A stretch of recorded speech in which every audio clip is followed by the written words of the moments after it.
insofar as it's limited the period of detention for only 5 days.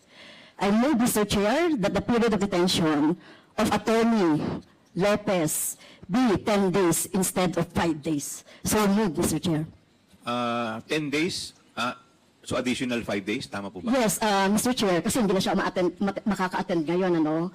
Talagang ano, no, so nakita naman natin sa history nung kanyang evasive attitude, behavior, at itong kinreate niya na sinasabi niya na nagpagsisinungaling niya na hindi naman siya hinaras or hindi naman siya na-barge yung kanyang, yung room ay kasama na po yan. So yung lahat ng mga pangyayari, Mr. Chair. Is there second to the motion? Mr. Chair, Congressman Marcoleta. thank you, Mr. Chair. Before an action may be taken by the committee, may I know how the totality of evidence was evaluated that merited the contempt order